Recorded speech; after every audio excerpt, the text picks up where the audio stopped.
Shock ಅಂತ ನಮಗೆ ಈ ಕೇಸ್ ಮಾತ್ರ ತುಂಬ ಅನಿಸ್ತಾ ಇದೆ. ಕಾರಣ ಒಂದು ಚಿನ್ನ ಆದರೂ ಸಿಗ್ಬೋದಿತ್ತು, ಇಲ್ಲ ಒಂದು ಬೆಳ್ಳಿ ಆದರೂ ಸಿಗ್ಬೋದಾಗಿತ್ತು, ಒಂದು ಪದಕ ಅಂತೂ ಗ್ಯಾರಂಟಿ ಅನ್ನುವಂಥ ಕನಸು ನಿನ್ನೆಯಿಂದಲೂ ಕೂಡ ಬಹುದೊಡ್ಡದಾಗಿ ಇಡೀ ದೇಶಾದ್ಯಂತ ಸದ್ದು ಮಾಡ್ತಾ ಇತ್ತು. 53 kg ವಿಭಾಗದಲ್ಲಿ ಹೋಗಿರುವಂಥ ಯುವತಿ ಅದಾದ ನಂತರ 53ರಲ್ಲಿ ಆಗದೆ ಇರೋದಕ್ಕೆ 50ಕ್ಕೆ ಬಂದು 50 kg ಮಹಿಳೆಯರ ವಿಭಾಗದಲ್ಲಿ ನಿಂತ್ಕೊಂಡು ಫೈನಲ್ವರೆಗೂ ಬಂದು ತಲುಪಿರುವಂಥದ್ದು ಬಹಳ ಅಚ್ಚರಿಯಾಗಿತ್ತು. ಆದರೆ ಈಗ ಆಗಿರೋದೇನು ಅಂತಂದರೆ ಅನರ್ಹಗೊಂಡಿರೋದು ಬಹಳ ಒಂಥರ ಬೇಸರವನ್ನು ಉಂಟು ಮಾಡ್ತಾ ಇದೆ. ವಿನೇಶ್ ಫೋಗಟ್ಗೆ ಅನರ್ಹ ಚಿನ್ನದ ಆಸೆ ನುಚ್ಚು ನೂರು ಆಗೋಯ್ತು. 100 ಗ್ರಾಂ ತೂಕ ಹೆಚ್ಚಾಗಿದೆ ಅಂತ ವಿನೇಶ್ ಅನರ್ಹಗೊಂಡಿರೋದು. ಸೊ ತೂಕ ಇಳಿಸಿಕೊಳ್ಳಲು ರಾತ್ರಿ ಎಲ್ಲ ಫೋಗಟ್ ವರ್ಕೌಟ್ ಅನ್ನ ಮಾಡಿರೋದು. ವಿನೇಶ್ ಫೋಗಟ್ ಬೆಂಬಲಕ್ಕೆ ಈಗ ಭಾರತ ನಿಂತುಕೊಂಡಿದೆ.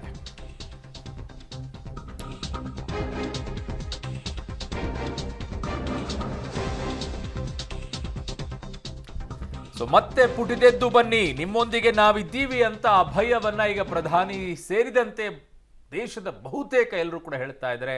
ಬಹಳಷ್ಟು ಜನ ಇಲ್ಲ ಅನ್ಯಾಯ ಆಯ್ತು ಇದು ಅಂತ ಹೇಳ್ತಾ ಇದ್ದಾರೆ. ಏನಾಯ್ತು ಆಕ್ಚುಲಿ? ಯಾತಕ್ಕೋಸ್ಕರ 100 ಗ್ರಾಂ, ಬರೀ 100 ಗ್ರಾಂ ಕಡಿಮೆ ಜಾಸ್ತಿ ಆಗಿದ್ದಕ್ಕೆ ಅನರ್ಹಗೊಳ್ಳುವಂತ ಪರಿಸ್ಥಿತಿ ಯಾಕೆ ಬಂತು ನೋಡಿ. ಒಲಿಂಪಿಕ್ಸ್ನಲ್ಲಿ ಭಾರತಕ್ಕೆ ಆಘಾತ. ಕುಸ್ತಿಪಟು ವಿನೇಶ್ ಫೋಗಟ್ ಅನರ್ಹ. ಫೈನಲ್ ಪ್ರವೇಶಿಸಿದ್ರು ಚಿನ್ನದ ಆಸೆ ಛಿದ್ರ.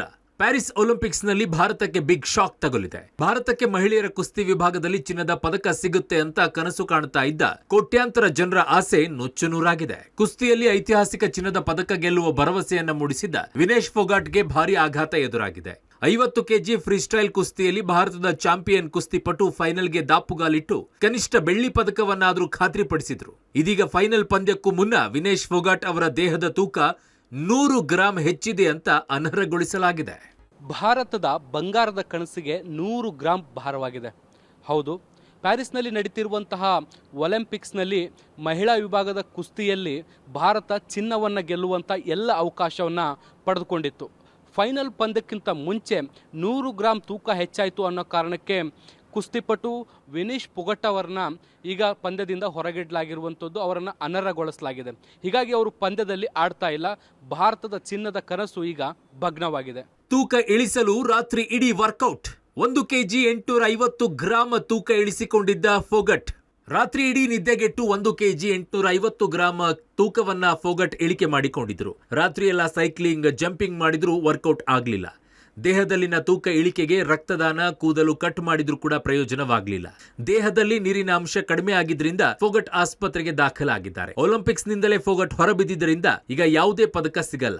ಸೆಮಿಫೈನಲ್ ಹಾಗೂ ಕ್ವಾರ್ಟರ್ ಫೈನಲ್ ನಲ್ಲಿ ಸೋತವರಿಗೆ ಕಂಚಿನ ಪದಕ ಸಿಗಲಿದೆ. ವಿನೇಶ್ ಫೋಗಟ್ ಬೆಂಬಲಕ್ಕೆ ನಿಂತ ಭಾರತ ಮತ್ತೆ ಪುಟಿದೆದ್ದು ಬನ್ನಿ, ಪ್ರಧಾನಿ ಧೈರ್ಯ. ಒಲಿಂಪಿಕ್ಸ್ನಲ್ಲಿ ಫೋಗಟ್ಗೆ ಪದಕ ಮಿಸ್ ಆದ ಬೆನ್ನಲ್ಲೇ ಈಗ ಇಡೀ ದೇಶವೇ ವಿನೇಶ್ ಫೋಗಟ್ ಬೆಂಬಲಕ್ಕೆ ನಿಂತಿದೆ. ಫೋಗಟ್ ಅಮಾನತು ಆದೇಶವನ್ನ ಮರುಪರಿಶೀಲಿಸುವಂತೆ ಭಾರತೀಯ ಒಲಿಂಪಿಕ್ಸ್ ಮನವಿ ಮಾಡಿಕೊಂಡಿದೆ. ಮಾಜಿ ಆಟಗಾರರು ಕೂಡ ಫೋಗಟ್ ಬೆಂಬಲಕ್ಕೆ ನಿಂತಿದ್ದಾರೆ. 100 ಗ್ರಾಂ ಏನು ತೂಕವಲ್ಲ ಅಂತ ಮಾಜಿ ಆಟಗಾರ ವಿಜೇಂದ್ರ ಹೇಳಿದ್ದಾರೆ. ಇನ್ನು ಪ್ರಧಾನಿ ನರೇಂದ್ರ ಮೋದಿ ಟ್ವೀಟ್ ಮಾಡಿ ಫೋಗಟ್ಗೆ ಸಮಾಧಾನ ಹೇಳಿದ್ದಾರೆ. ವಿನೇಶ್, ನೀವು ಭಾರತದ ಹೆಮ್ಮೆ, ಸ್ಫೂರ್ತಿ, ನೀವು ಚಾಂಪಿಯನ್ಗಳ ನಡುವಿನ ಚಾಂಪಿಯನ್. ಮತ್ತೆ ಪುಟಿದೆದ್ದು ಬನ್ನಿ, ನಿಮಗೆ ನಮ್ಮ ಬೆಂಬಲ ಇದೆ ಅಂತ ಟ್ವೀಟ್ ಮಾಡಿದ್ದಾರೆ. भारतीय रेसलर विनेश फोगाट को तय कैटेगरी में ज़्यादा वजन 100 ग्राम होने की वजह से पेरिस ओलंपिक से बाहर होना पड़ा है. विनेश 50 kg की कैटेगरी में खेल रही थी. स्पर्धा के लिए विनेश का वजन 50 किलोग्राम होना अनिवार्य था. UWW के नियमों और विनियमों के अनुसार सभी प्रतियोगिताओं के लिए संबंधित श्रेणी के लिए प्रत्येक सुबह वजन माप का आयोजन किया जाता है. अनुच्छेद 11 के अनुसार यदि कोई एथलीट वजन माप प्रथम अथवा द्वितीय में भाग नहीं लेता है अथवा असफल हो जाता है तो उसे प्रतियोगिता से बाहर कर दिया जाता है और बिना किसी रैंक के अंतिम स्थान पर रखा जाता है.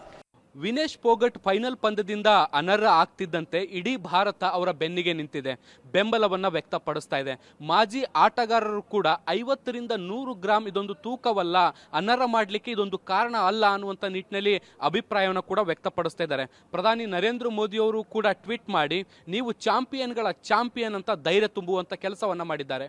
ಭಾರತೀಯ ಒಲಿಂಪಿಕ್ಸ್ ಅಸೋಸಿಯೇಷನ್ನ ಅಧ್ಯಕ್ಷೆ ಪಿಟಿ ಉಷಾ ಜೊತೆಯೂ ಕೂಡ ಮಾತನಾಡಿರೋ ಮೋದಿ ಅಮಾನತು ಆದೇಶ ಮರುಪರಿಶೀಲಿಸಲು ಯಾವ್ಯಾವ ಹೋರಾಟ ನಡೆಸಬೇಕು ಅನ್ನೋದೆಲ್ಲ ಪರಿಶೀಲಿಸಿ ಅಂತ ಸೂಚಿಸಿದ್ದಾರೆ. ಇದೊಂದು ದುರಾದೃಷ್ಟಕರ ಸಂಗತಿ ಅಂತ ಟ್ವೀಟ್ ಮೂಲಕ ರಾಹುಲ್ ಗಾಂಧಿ ಬೇಸರವನ್ನ ವ್ಯಕ್ತಪಡಿಸಿದ್ದಾರೆ. ವಿನೇಶ್ ಫೋಗಟ್ ಅವರೇ ನಿಜವಾದ ಚಾಂಪಿಯನ್ ಅಂತ ಸಿಎಂ ಸಿದ್ದರಾಮಯ್ಯ ಧೈರ್ಯ ತುಂಬಿದ್ದಾರೆ.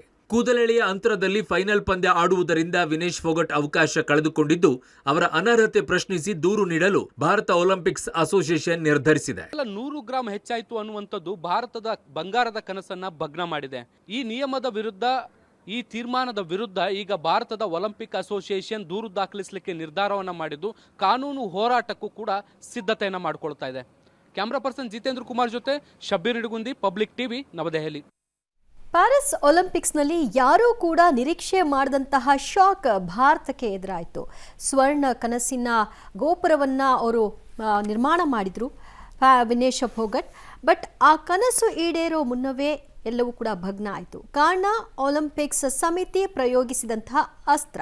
ಅಂದರೆ 100 ಗ್ರಾಂ ಹೆಚ್ಚಾಗಿದೆ ಅನ್ನೋ ಕಾರಣಕ್ಕೆ ಅವರನ್ನ ಪಂದ್ಯದಿಂದ ಹೊರಕ್ಕೆ ಹಾಕಿದ್ದಾರೆ, ಅನರ್ಹಗೊಳಿಸಿದ್ದಾರೆ. ಹಾಗಾದರೆ ನಿನ್ನೆ ರಾತ್ರಿ ಆಗಿದ್ದೇನು ನೋಡೋಣ. ಸೊ ಈ ರೀತಿಯಾಗಿದೆ. ಏನಾಗಿದೆ? ವಿನೇಶ್ ಫೋಗಟ್ ತೂಕ ಹೆಚ್ಚಿದ್ ಯಾಕೆ? 100 ಗ್ರಾಮ್ ಏನ್ರಿ ಸರ್, ಏನು 100 ಗ್ರಾಮಿಗೆ ಹೆಚ್ಚಾಗಿದ್ದಕ್ಕೆ ತೆಗೆದಾಕ್ಬಿಡ್ತಾರೆ ರೀ ಅಂತಂದರೆ ಸಮ್ ರೂಲ್ಸ್ ಇದೆ. ಅದಕ್ಕೇನು ಅನ್ನೋದನ್ನು ಆಮೇಲೆ ಹೇಳೋಣ. ಅದಕ್ಕೆ 100 ಗ್ರಾಮ್ ಹೆಚ್ಚು ತೂಕ ಹೊಂದಿದ್ದ ವಿನೇಶ್ ಈಗ ಅನರ್ಹಗೊಂಡಿರೋದು ಯಾಕೆ? 100 ಗ್ರಾಮ್ ಹೆಚ್ಚಾದ ತಕ್ಷಣ ಏನು ದೊಡ್ಡ ಅಂಥದ್ದು ವ್ಯತ್ಯಾಸ ಆಗ್ಬಿಡುತ್ತೆ ಅಂತಂದರೆ 50 kg ಮಹಿಳಾ ವಿಭಾಗದಲ್ಲಿ ಇವರು ಸ್ಪರ್ಧೆಯನ್ನು ಮಾಡ್ತಾ ಇದ್ರು. ಫಸ್ಟ್ ಹೋಗಿದ್ದಿದ್ದೇ 53 kg ವಿಭಾಗಕ್ಕೆ ಹೋಗಿದ್ರು. ಬಟ್ ಅದರಲ್ಲಿ ಸೋಲ್ತಾರೆ. ಹಾಗಾಗಿ ಇಲ್ಲ, ನಾನು 50 kg ಸ್ಪರ್ಧೆ ಮಾಡ್ತೀನಿ ಅಂತೇಳಿ ತೂಕವನ್ನು ಕಡಿಮೆ ಮಾಡ್ಕೊಳ್ತಾರೆ. 50 kg ಸ್ಪರ್ಧೆ ಮಾಡ್ತಾರೆ. 50 kg ಅಂದ ತಕ್ಷಣ 50 kgನೇ ಫಿಕ್ಸು. ಅದ್ರ ಮೇಲೆ 100 ಗ್ರಾಮ್ ಹೆಚ್ಚು ಕಡಿಮೆ ಅವಕಾಶ ಮಾಡಿಕೊಡ್ತಾರೆ. ಅದ್ರ ಮೇಲೂ ಕೂಡ ಇವ್ರದ್ದು 100 ಗ್ರಾಮ್ ಹೆಚ್ಚಿಗೆ ಬರ್ತಾ ಇರೋದು. ಅದು ಇಲ್ಲಿ ಸಮಸ್ಯೆ ಆಗಿರೋದು. ಇನ್ನು ಚಿನ್ನದ ಪದಕಕ್ಕಾಗಿ ಕಣಕ್ಕಿಳಿಯಲಿದ್ದ ವಿನೇಶ್ಗೆ ಬೆಳ್ಳಿ ಪದಕವೂ ಸಿಗಲಿಲ್ಲ. ಚಿನ್ನ ಸಿಗಲಿಲ್ಲ, ಅಟ್ಲೀಸ್ಟ್ ಬೆಳ್ಳಿ ಆದರೂ ಕೊಡಬೇಕಲ್ಲ, ಅವರು ಫೈನಲ್ಗೆ ಹೋಗಿದ್ರಲ್ಲ ಅಂತ ಹೇಳಿದ್ರೆ ಹಾಗಲ್ಲ. ಅವರು ಇಲ್ಲಿವರೆಗೂ ಆಡಿದಂಥ ಎಲ್ಲ ಪಂದ್ಯವನ್ನು ಕೂಡ 0 ಆಗಿ ಕನ್ಸಿಡರ್ ಮಾಡ್ತಾ ಇದ್ದಾರೆ. ಹಾಗಾಗಿ ಅವರಿಗೆ ಯಾವ ಪದಕವೂ ಕೂಡ ಸಿಗಲ್ಲ. ಫೈನಲ್ಗೂ ಕೂಡ ಅವರು ಪ್ರವೇಶ ಮಾಡಲಿಕ್ಕಾಗಲ್ಲ, ಅನರ್ಹಗೊಳಿಸಿದ್ದಾರೆ. ಚಿನ್ನಕ್ಕಾಗಿ ಅವರ ಕಾದಾಟ ಇತ್ತು. ಅಂದರೆ ಒಲಿಂಪಿಕ್ಸ್ನಲ್ಲೇ ಮಹಿಳಾ ರೆಸ್ಲರ್ ಫಸ್ಟ್ ಟೈಮ್ ಫೈನಲ್ಗೆ ಹೋದಂಥ ಇತಿಹಾಸವನ್ನು ನಿರ್ಮಾಣ ಮಾಡಿದ್ರು. ಚಿನ್ನ ಗೆದ್ದು ಪದಕವನ್ನು ತರುವಂತಹ ಸಂಭ್ರಮವನ್ನು ಕೂಡ ಮೂಡಿಸಿದ್ರು. ಬಟ್ ಅದು ಕೂಡ ಆಗಲಿಲ್ಲ. ಬಟ್ ಅನರ್ಹಗೊಂಡ ಕಾರಣ ಏನಾಗುತ್ತೆ ಈಗ ಅಂತಂದ್ರೆ, ಕೊನೆಯ ಸ್ಥಾನ ಎಲ್ಲಿದೆಯೋ ಅಲ್ಲಿಗೆ ಹೋಗಿ ತಲುಪ್ತಾರೆ ಅವರು. ಕೊನೆಯ ಸ್ಥಾನ ಬಂದಿರೋದು ಫೈನಲ್ ಅಲ್ಲಿ. ಗೆದ್ರೆ ಬಂಗಾರ ಸಿಗಬೇಕಾಗಿದ್ದು, ಸೋತ್ರೆ ಬೆಳ್ಳಿ ಸಿಗಬೇಕಾಗಿದ್ದು. ಅಂಥವ್ರೀಗ ಅನರ್ಹಗೊಂಡಿರೋ ಪರಿಣಾಮವಾಗಿ ಕೊನೆಯ ಸ್ಥಾನಕ್ಕೆ ಹೋಗಿ ತಲುಪ್ತಾ ಇದ್ದಾರೆ. ಇದು ಬಹಳ ಥರ ದುಃಖಕರ ಆಗ್ಬಿಟ್ಟಿದೆ. ಇದರಲ್ಲಿ ಏನೋ ಷಡ್ಯಂತ್ರ ಇದೆ ಅನ್ನುವಂಥ ಚರ್ಚೆಗಳು ನಡೀತಾ ಇದೆ. ಬಟ್ ನಿಯಮಗಳನುಸಾರವಾಗಿ ಅದು ಹೋಗ್ತಾ ಇದೆ ಅನ್ನೋದು ಈಗ ಇನ್ನೊಂದು ಚರ್ಚೆ. ಇನ್ನು ಕುಸ್ತಿ ಪಂದ್ಯದ ದಿನ ಕುಸ್ತಿಪಟುಗಳು ಕಡ್ಡಾಯವಾಗಿ ತೂಕ ಪರೀಕ್ಷೆಗೆ ಒಳಪಡಬೇಕಾಗತ್ತೆ. ಅವರು ಸೆಮಿಫೈನಲ್ಸ್ ಆಡೋ ಮೊದಲು ಕೂಡ ಅವರು ತೂಕವನ್ನು ಟೆಸ್ಟ್ ಮಾಡ್ಕೊಂಡಿದ್ರು. ಆಗಲೂ ಕೂಡ ಅವರು 50 kg ಆ ಒಂದು ವೇಟ್ ಏನಿತ್ತು ಆ ಬ್ಯಾಲೆನ್ಸಲ್ಲೇ ಇದ್ರು. ಬಟ್ ಅದಾದ ಮೇಲೇ 2 kg ಹೆಚ್ಚಾಗಿದ್ದು ಪ್ರತಿ ಬಾರಿ ಅವರು ಪಂದ್ಯಕ್ಕೆ ಹೋಗೋ ಮುಂಚೆ ಟೆಸ್ಟ್ಗಳನ್ನು ಮಾಡ್ತಾರೆ. ಬಟ್ ಇಲ್ಲಿ ಆಗಿದ್ದೇನು ಸರ್? ಏನು ಸರ್, ಎಲ್ಲ ಕರೆಕ್ಟ್ ಆಗಿದೆ, ಚೆಕ್ ಮಾಡ್ಕೊಳ್ಳಾರ್ದೆ ಹೋಗ್ಬಿಡ್ತಾರ? ಹಂಗೆ ದಿಢೀರಂತ ಅಲ್ಲೋಗಿ ಚೆಕ್ ಆದಾಗ ಗೊತ್ತಾಗತ್ತಾ? ಇಲ್ಲ, ಅವ್ರ ಜೊತೆ ಹೋದಂಥ ಕೋಚು ಕರೆಕ್ಟಾಗಿ ಯಾವ ಟೈಮಲ್ಲಿ ಎಷ್ಟಿರಬೇಕು ತೂಕವನ್ನೆಲ್ಲ ಕರೆಕ್ಟಾಗಿ ಮೇಂಟೈನ್ ಮಾಡ್ತಾ ಇರ್ತಾರೆ. ಬಟ್ ದಿಢೀರಂತ ಹೆಚ್ಚಾಗಿದೆ, ಈಗ ಬಹಳ ಚರ್ಚೆಗೆ ಎಡೆ ಮಾಡಿಕೊಡ್ತಾ ಇದೆ. ಮಂಗಳವಾರ ಬೆಳಗ್ಗೆ ಕೂಡ ನಡೆದಂತಹ ತೂಕ ಪರೀಕ್ಷೆಯಲ್ಲಿ 50 kgನೇ ಇದ್ದಿದ್ದು ವಿನೇಶ್ ಫೋಗಟ್. ಆದರೆ ಹೆಂಗೆ ಹೆಚ್ಚಾಗ್ಬಿಡ್ತು? ಇದು ಈಗ ಬಹಳ ಪ್ರಶ್ನೆ ಕಾಡ್ತಾ ಇದೆ. ಅಲ್ಲೇ ಏನೋ ಆಗಿದೆಯಾ? ಯಾಕೆ ಈ ತೂಕ ಹೆಚ್ಚಾಯಿತು? ಅಷ್ಟೊಂದು ನೋಡ್ಕೊಳ್ಳಾರ್ದೇನೆ ನಿರ್ಲಕ್ಷ್ಯವನ್ನು ವಹಿಸ್ಬಿಟ್ರ? ಈ ಪ್ರಶ್ನೆ ಈಗ ಎಲ್ಲರಲ್ಲೂ ಕಾಡ್ತಾ ಇದೆ. ಬಟ್ ನಿರ್ಲಕ್ಷ್ಯ ಆಗಿದೆ, ಇನ್ನೇನಾದರೂ ಆಗಿದೆಯಾ? ಹಾಗಲ್ಲ, ಅದು 3 ಪಂದ್ಯಗಳನ್ನ ಆಡಿದ್ದಾರೆ ನಿನ್ನೆ. ಆ 3 ಪಂದ್ಯಗಳನ್ನ ಆಡಿ ಅವರು ಗೆದ್ದು ಫೈನಲ್ಗೆ ಎಂಟ್ರಿ ಕೊಟ್ಟಿದ್ದಾರೆ. ಈ 3 ಪಂದ್ಯ ಆಡೋ ಟೈಮ್ನಲ್ಲಿ ಅರುಣ್ ಅವರು ಏನು ಕ್ಯಾಲರಿ ಎಲ್ಲ ಬರ್ನ್ ಮಾಡಿರ್ತಾರೆ, ಆ ಶಕ್ತಿ ಕಳ್ಕೊಂಡಿರ್ತಾರೆ. ಆಡೋವಾಗ ಶಕ್ತಿ ಬೇಕು ಅಂತಂದ್ರೆ ಪ್ರೋಟೀನ್ಗಳನ್ನು ತೆಗೆದುಕೊಳ್ಬೇಕು. ಆ ಆಟದ ಸಮಯದಲ್ಲಿ ತೆಗೆದುಕೊಂಡಿದ್ದಾರೆ. ಅದರ ಪರಿಣಾಮ ಗೇನ್ ಆಗಿರೋದು. ಕಾರ್ಬೋಹೈಡ್ರೇಟ್ ಮತ್ತು ಪ್ರೋಟೀನ್ಗಳ ಅವಶ್ಯಕತೆ ಸ್ಪೋರ್ಟ್ಸ್ಮೆನ್ಸ್ಗಳಿಗೆ ಬಹಳ ಬೇಕಾಗುತ್ತೆ. ಒಂದು ಪಂದ್ಯದಲ್ಲಿ ಗೆಲುವು ಸೋಲು ಆದಾಗ ಆ ಕ್ರೀಡಾಪಟು ಬಹಳ ಬೇಜಾರು ಮಾಡ್ಕೊಳ್ಳೋದಿಲ್ಲ. ಸೋತಾಗ ಅದು ಬಹಳ ಮನಸ್ಸಿಗೆ ಹತ್ಕೊಳ್ಳೋದಿಲ್ಲ. ಫೈಟ್ ಮಾಡದೆ ಸೋತೆ ಬಿಡು ಅಂತ ಹೇಳಿ. ಬಟ್ ಅನರ್ಹಗೊಳ್ಳೋದಿದೆಯಲ್ಲ, ಅಯ್ಯಪ್ಪ, ಕೊನೆಯವರೆಗೂ ಕೂಡ ಕಾಡತ್ತೆ ಮಾನಸಿಕವಾಗಿ ಕುಗ್ಗಿ ಹಾಕಿಸ್ಬಿಡತ್ತೆ. ಸೆಮಿಫೈನಲ್ ಪಂದ್ಯ ಮುಗಿದ ನಂತರ ಮತ್ತೆ ತೂಕ ಪರೀಕ್ಷೆ ಇಲ್ಲಿ ಆಗತ್ತೆ. ಸೆಮಿಫೈನಲ್ ಪಂದ್ಯ ಆದಮೇಲೆ ತೂಕ ಪರೀಕ್ಷೆ ಆಗುತ್ತೆ. ಆವಾಗ್ಲೇನೆ ಈ ಸಮಸ್ಯೆಗಳು ಕಾಣಿಸಿದ್ದು. ಎಸ್, ಅಂದರೆ 8 ಅವರ್ ಆ ಆಟ ಆಡಿ ಆ ಸಮಯದಲ್ಲಿ ಗೈನ್ ಆಗಿದ್ದು ಏನು ಅನ್ನೋದು ಫೈನಲ್ ರಿಸಲ್ಟಲ್ಲಿ ಗೊತ್ತಾಗುತ್ತೆ. ಈ ವೇಳೆ 2 kg ತೂಕ ಅವರು ಹೆಚ್ಚಾಗಿರೋದು ಪತ್ತೆ ಆಗುತ್ತೆ. ಅಂದರೆ ಅರ್ಥ 50 kg ಇದ್ದೀನಿ ಅಂತ ಕ್ವಾಲಿಫೈಡ್ ಆಗಿ ಈ 50 kg ವಿಭಾಗಕ್ಕೆ ಅವರು ಹೋಗಿ ಆಡಿದ್ರು. 3 ಗೇಮ್ಗಳನ್ನು ಆಡಿ ನಂತರ ಹೊರಗೆ ಬಂದರು. ಈ 8 ಗಂಟೆಯ ಅವಧಿಯಲ್ಲಿ ಅವ್ರು ತೆಗೆದುಕೊಂಡಂತಹ ಇಂಟೇಕ್ ಏನಿದೆ 2 kgಯನ್ನು ಇನ್ಕ್ರೀಸ್ ಮಾಡ್ತು. ಅದರ ಪರಿಣಾಮ 52 kg ಅವರ ತೂಕದಲ್ಲಿ ಕಾಣಿಸ್ತು. 52 kg ಜಾಸ್ತಿ ಆಗಿದೆ, 100 ಗ್ರಾಮ್ ಅಂತಾರಲ್ಲ ಅಂತ ನೀವು ಕೇಳಬಹುದು. ಅದಕ್ಕೂ ಮುಂದುವರೆದಂತೆ ನಾವು ವಿವರಣೆಯನ್ನು ಕೊಡ್ತೀವಿ. ಸೊ ತಜ್ಞರು ಏನು ಹೇಳ್ತಾರೆ, ಕುಸ್ತಿಪಟುಗಳಲ್ಲಿ ಈ ರೀತಿ ತೂಕ ಹೆಚ್ಚಾಗುವುದು ಸಾಮಾನ್ಯ. ಯಾಕೆ ಅಂತಂದ್ರೆ ತುಂಬ ಫೈಟ್ ಮಾಡಿರ್ತಾರೆ, ಸ್ಟ್ರಗಲ್ ಮಾಡಿರ್ತಾರೆ, ಅದೆಲ್ಲ ಸಂದರ್ಭದಲ್ಲಿ ವೆಯ್ಟ್ ಲಾಸ್ ಆಗುತ್ತೆ, ಅದಕ್ಕೋಸ್ಕರ ಡಯಟ್ ಮಾಡ್ಕೊಂಡಿರ್ತಾರೆ. ಇವೆಲ್ಲ ಆದಾಗ ಆಮೇಲೆ ಏಕಕಾಲದಲ್ಲಿ ಪ್ರೋಟೀನು ಮತ್ತು ಕಾರ್ಬೋಹೈಡ್ರೇಟನ್ನು ಸೇವನೆ ಮಾಡಿದಂಥ ಸಂದರ್ಭದಲ್ಲಿ ತೂಕ ಹೆಚ್ಚಾಗತ್ತೆ. ತೂಕ ಹೆಚ್ಚಾಗಿದೆ ಅನ್ನೋದನ್ನು ತಜ್ಞರು ಹೇಳ್ತಾ ಇದ್ದಾರೆ. ಇನ್ನು ಪಂದ್ಯಾವಳಿ ಮುನ್ನ ಕುಸ್ತಿಪಟುಗಳು ದೇಹದ ಸಹಜ ತೂಕವನ್ನು ಇಳಿಸ್ಕೊಳ್ತಾರೆ. ಇಳಿಸ್ಕೊಳ್ಳೋದು ಅಂದರೆ ಹೇಗೆ? ಈಗ ವಿನೇಶ್ ಫೋಗಟ್ ನಿನ್ನೆ ರಾತ್ರಿ ಎಲ್ಲ ಏನೆಲ್ಲ ಪ್ರಯತ್ನ ನಡೆಸಿದ್ರು ಅದೇ ರೀತಿಯ ಪ್ರಯತ್ನ ಪ್ರತಿಯೊಬ್ಬ ಕುಸ್ತಿಪಟುಗಳು ಕೂಡ ನಡೆಸ್ತಾರೆ. ಅವರು ಯಾವೆಲ್ಲ ಪ್ರಯತ್ನಗಳು ಯಾವ ಹಂತಕ್ಕೆಲ್ಲ ಪ್ರಯತ್ನಿಸಿದ್ದಾರೆ ಅನ್ನೋದನ್ನ ಹೇಳ್ತಾ ಹೋಗ್ತೀವಿ. ಎಸ್, ಸಾಮಾನ್ಯವಾಗಿ ನಿಮ್ಮ ಒಂದು ಎಕ್ಸಾಂಪಲ್ ಕೊಡೋದಾದರೆ, ನಿಮಗೆ ಜಿಮ್ಮಿಗೆ ಹೋಗುವಂಥವ್ರು ಯಾರಾದರೂ ಇದ್ದರೆ, ಬಾಡಿ ಬಿಲ್ಡರ್ಸ್ಗಳಿದ್ರೆ, ಅವರು ಅವತ್ತು ಸ್ಪರ್ಧೆ ಇದ್ರೆ ಬಾಡಿ ಬಿಲ್ಡ್ ಎಲ್ಲ ಮಾಡಿಕೊಂಡು ಸ್ಪರ್ಧೆಯನ್ನು ಮಾಡ್ಬೇಕಾದ್ರೆ ಬಾಡಿ ತೋರಿಸ್ಬೇಕಲ್ಲ, ಆ ಟೈಮಲ್ಲಿ ಒಂದು ನೀರು ಕುಡಿಸಲ್ಲ ಅವರಿಗೆ. ಹಿಂಗೆ ಡ್ರಾಪ್ ನಾಲ್ಗೆಗೆ ನೀರು ಹಚ್ತಾರೆ, ಯಾಕಂದರೆ ಪ್ಯಾಕ್ಗಳು ಕಾಣಿಸೋದಿಲ್ಲ ಅಂತ ಹೇಳಿ. ಬಾಡಿ ಫಿಟ್ನೆಸ್ ತೋರಿಸ್ಬೇಕಲ್ಲ, ಹಾಗಾಗಿ ನೀರಿನ ಅಂಶನೇ ಇರೋದಿಲ್ಲ. ಅದೆಲ್ಲ ಒಂದೊಂದು ಸ್ಪೋರ್ಟ್ಸ್ಗಳಿಗೂ ಕೂಡ ಒಂದು ರೀತಿಯ ಇರುತ್ತೆ. ಅದೇ ರೀತಿಯಲ್ಲಿ ಇಲ್ಲೂ ಕೂಡ ಪಂದ್ಯಾವಳಿಯ ಮುನ್ನ ಸಹಜವಾಗಿ ತೂಕ ಇಳಿಸ್ಕೊಳ್ತಾರೆ. ಇದಕ್ಕಾಗಿ ಅವರು ಕಠಿಣ ಕ್ರ್ಯಾಶ್ ಡಯಟನ್ನು ಮಾಡ್ತಾರೆ.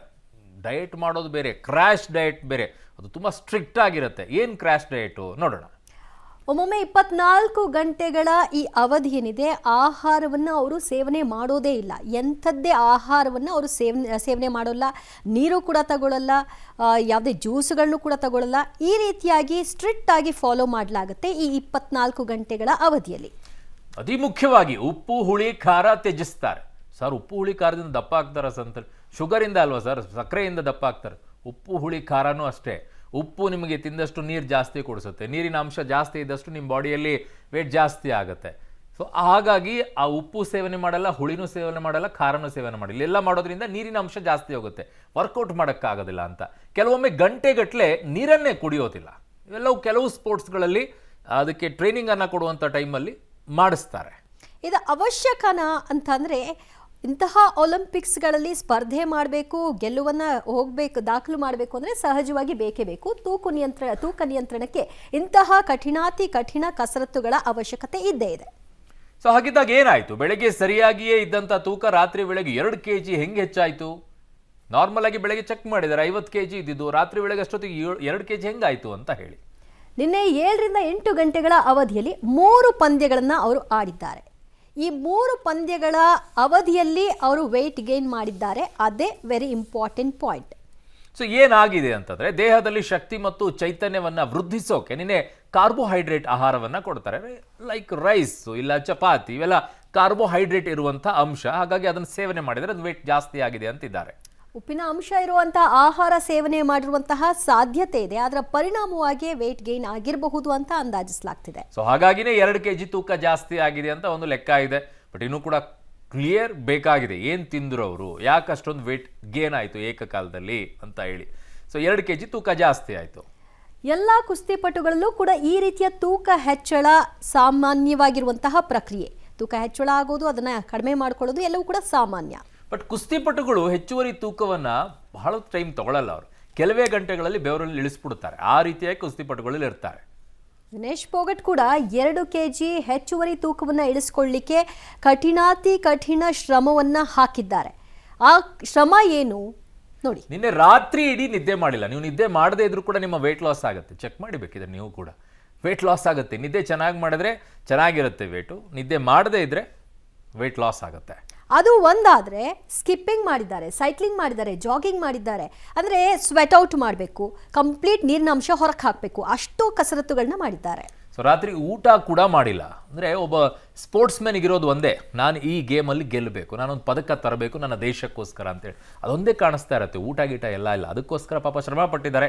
ಬಟ್ ವರ್ಕೌಟ್ ಆಗಿಲ್ಲ. ಇವತ್ತು ಬೆಳಗ್ಗೆ ಮತ್ತೆ ತೂಕ ಪರೀಕ್ಷೆಯನ್ನು ಮಾಡಿದ್ದಾರೆ. ಆಗಲೂ ಕೂಡ ಈ 150 ಗ್ರಾಮ್ ಏನಿದೆ ಹೆಚ್ಚು ತೂಕ ಹೊಂದಿರೋದು ಕಂಡು ಬಂದಿದೆ ಅಲ್ಲಿಗೆ. 150 ಗ್ರಾಮ್ ಇಮ್ಯಾಜಿನ್ ಮಾಡ್ಕೊಳ್ಳಿ. ಒಂದು ರಾತ್ರಿಯಲ್ಲಿ 1850 ಗ್ರಾಂ ತೂಕವನ್ನ ಇಳಿಸ್ಕೊಂಡಿದ್ದಾರೆ. ಕಮ್ಮಿ ಮಾತಲ್ಲ, ಒಂದು ರಾತ್ರಿಯಲ್ಲಿ 1850 ಗ್ರಾಂ ತೂಕ ಇಳಿಸ್ಕೊಂಡಿರೋದು. ಆ ನಂತರ ಮತ್ತೆ ಆಲ್ಮೋಸ್ಟ್ 2 kg ಅದು 2 kg ಒಂದೇ ರಾತ್ರಿಯಲ್ಲಿ ಇಳಿಸೋದಂದ್ರೆ ಏನು ಸಾಮಾನ್ಯದ ಮಾತಾ? ಅಯ್ಯಪ್ಪ. ಆ ನಂತರ ಮತ್ತೆ ಅವ್ರಿಗೊಂದು 30 ನಿಮಿಷ ಕಾಲಾವಕಾಶ ಕೊಟ್ಟಿದ್ದಾರೆ. ಸೊ ಇನ್ನು ನಿಮಗೆ 150 ಗ್ರಾಂ ಜಾಸ್ತಿ ಇದೆ, ಅದನ್ನ ಇಳಿಸ್ಕೊಳ್ಬಹುದಾ ನೋಡಿ ಅಂತ. ಸೊ ಈ ವೇಳೆ ತೂಕ ಇಳಿಸಿಕೊಳ್ಳೋಕೆ ಶತ ಪ್ರಯತ್ನ ಮಾಡಿದ್ದಾರೆ. ಹೆಂಗಾದ್ರೂ ಮಾಡಿ ನಾನು ತೂಕ ಇಳಿಸ್ಕೊಳ್ಬೇಕು, ಹೆಂಗಾದ್ರೂ ಮಾಡಿ ಮೊದಲೇ ಇಲ್ಲಿಂದನೇ ಡಿಸೈಡ್ ಆಗ್ಬಿಟ್ಟು ನಾನು 50 kg ವಿಭಾಗದಲ್ಲೇ ಸ್ಪರ್ಧೆ ಮಾಡ್ತೀನಿ ಅಂದಿದ್ರೆ ಈ ಸಮಸ್ಯೆ ಇರ್ತಿರ್ಲಿಲ್ಲ. ಅಲ್ಲಿಗೆ ಹೋದ ನಂತರ ವೇಟ್ ಲಾಸ್ ಮಾಡಿ 53ರಿಂದ 50 kg ಅವರು ಸ್ಪರ್ಧೆ ಮಾಡಬೇಕು ಅಂತ ನಿಂತ್ಕೊಂಡಿದ್ದು. ದಿನೇಶ್ ಫೋಗಟ್ ಕೂದಲಿಗೆ ಕತ್ರಿಯನ್ನು ಹಾಕ್ಕೊಳ್ತಾರೆ. ಕಾರಣ ಅದು ಒಂದಿಷ್ಟು ವೇಟ್ ಆಗ್ಬೋದು, ಗ್ರಾಮ್ಗಳ ಲೆಕ್ಕ ಅಲ್ವಾ, ಅದನ್ನು ಕಟ್ ಮಾಡೋಣ ಅಂತ ಪಾಪ ಅದನ್ನು ಕಟ್ ಮಾಡ್ಕೊಳ್ತಾರೆ. ಆಕೆಯ ದೇಹದಿಂದ ಅಲ್ಪ ಪ್ರಮಾಣದ ರಕ್ತವನ್ನು ಕೂಡ ತೆಗೆಯಲಾಗಿದೆ. ಅಂದರೆ ಬ್ಲಡ್ ಡೊನೇಟ್ ಮಾಡಿದರೆ ಒಂದು 250 ಗ್ರಾಮ್ ಡೊನೇಟ್ ಮಾಡಿದ್ರೆ ಅಷ್ಟು ಗ್ರಾಮ್ ಆದರೂ ಕಡಿಮೆ ಆಗುತ್ತೆ ಅಂತ ಅದನ್ನೂ ಪ್ರಯತ್ನ ಮಾಡಿದ್ದಾರೆ. ಆ ನಂತರವೂ ಕೂಡ 150 ಗ್ರಾಂನಲ್ಲಿ 50 ಗ್ರಾಂನಷ್ಟು ತೂಕ ಮಾತ್ರ ಇಳಿಕೆಯಾಗಿತ್ತೆ ವಿನಃ ಇನ್ನೂ 100 ಗ್ರಾಂ ಹಾಗೆ ಬಾಕಿ ತೂಕ ಹೆಚ್ಚಿತ್ತು. ಮತ್ತೆ ಏನಾದರೂ ಪ್ರಯತ್ನ ಮಾಡಿದರೆ ಆಕೆಯ ಜೀವಕ್ಕೆ ಅಪಾಯ ಇದೆ ಅನ್ನೋದು ಅವ್ರನ್ನ ನಿರಂತರವಾಗಿ ಫಾಲೋ ಮಾಡ್ತಾ ಇದ್ದಂತಹ ವೈದ್ಯರಿಗೆ ಗೊತ್ತಿತ್ತು. ಹಾಗಾಗಿ ಸ್ಟಾಪ್ ಅಂತ ಅವ್ರಿಗೆ ಹೇಳಿದ್ದಾರೆ, ಬೇಡ ಇನ್ನು ಮುಂದಕ್ಕೆ ಹೋಗೋದು ಬೇಡ ಅಂತ. ಸೊ ಅಲ್ಲಿಗೆ ಚಿನ್ನ ಗೆಲ್ಲುವಂತಹ ಆಕೆಯ ಕನಸು ಛಿದ್ರಗೊಳ್ತು. ಭಾರತ ಒಂದು ಕನಸನ್ನು ಕಾಳುತ್ತಾ ಇತ್ತು, ಒಲಿಂಪಿಕ್ಸ್ನಲ್ಲಿ ಒಂದು ಚಿನ್ನ ಸಿಗುತ್ತೆ ಅಂಥೇಳಿ. ಅದು ಕೂಡ ನುಚ್ಚು ನೂರಾಯಿತು. ಆಕೆಯನ್ನು ಒಲಿಂಪಿಕ್ಸ್ನಿಂದಲೇ ಅನರ್ಹಗೊಳಿಸಿದ್ದಾರೆ.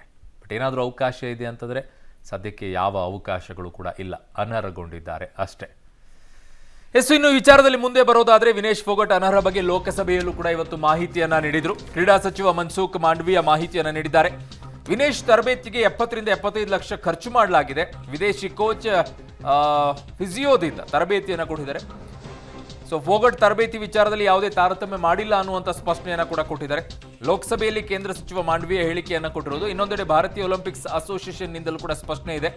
ಅಮಾನತ್ತು ಮರುಪರಿಶೀಲಿಸುವಂತೆ ಐಒಎಗೆ ಮನವಿಯನ್ನ ಮಾಡಿಕೊಳ್ತಾ ಇದ್ದಾರಂತೆ. ಗೊತ್ತಿಲ್ಲ, ಇದೆಲ್ಲ ವರ್ಕೌಟ್ ಆಗಲಿಕ್ಕಿಲ್ಲ. ಕಾರಣ ಒಂದು ಬಾರಿ ನಿಯಮಗಳನ್ನು ಪಾಲನೆ ಆಗದೇ ಇದ್ರೆ ಅನರ್ಹಗೊಂಡ ನಂತರ ಏನು ಮಾಡಕ್ ಆಗೋದಿಲ್ಲ ಈಗ ಸದ್ಯಕ್ಕೆ.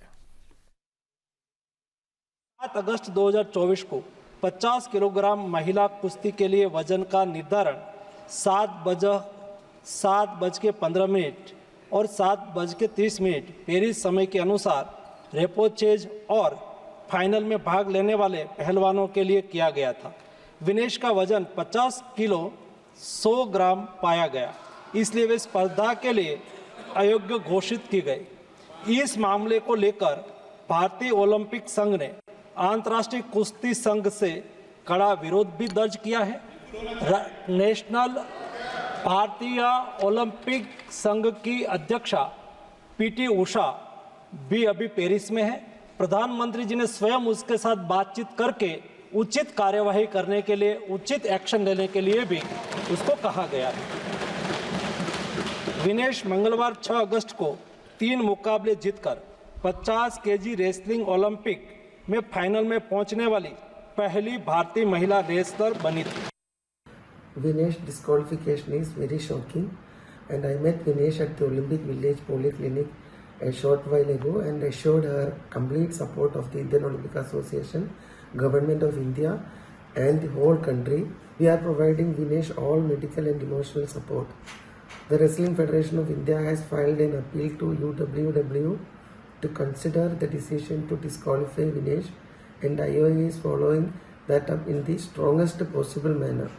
I am aware of the relentless effort made by Vinesh medical team led by Dr. Dinshaw Patiwala and the Chief Dimission Gagan Naran through the night to ensure that she could meet the competition requirements. ಗೊತ್ತಿಲ್ಲ ಪಾಪ ಅವಳ ಪರಿಸ್ಥಿತಿ ಹೇಗಿರಬೇಕು ಅಂತ ನಾವು imagine ಮಾಡ್ಕೊಳ್ಳೋಕ್ಕೂ ಕೂಡ ಆಗೋದಿಲ್ಲ. ಕಾರಣ ಏನೋ ಕನಸು ಇಟ್ಕೊಂಡು ಹೋಗಿ ಅಲ್ಲೊಂದು ಪದಕ ಹಾಕ್ಕೊಂಡು ಬರಬೇಕು ಅನ್ನೋದಿರುತ್ತೆ. ಬಟ್ ಹೋದಾಗ ಅನರ್ಹಗಳು ಬರೋದಿದೆಯಲ್ಲ, ಮಾನಸಿಕವಾಗಿ ಕುಗ್ಗಿಸ್ಬಿಡುತ್ತೆ, ಸಿಕ್ಕಾಪಟ್ಟೆ ಕುಗ್ಗಿಸ್ಬಿಡುತ್ತೆ ಒಬ್ಬ ಸ್ಪೋರ್ಟ್ಸ್ ಮ್ಯಾನನ್ನು. ಬಟ್ ಅದರಿಂದ ಪುಟದೇಳಬೇಕು. ಹೆಂಗೆ ಪುಟದೇಳ್ತಾರೋ ನೋಡೋಣ.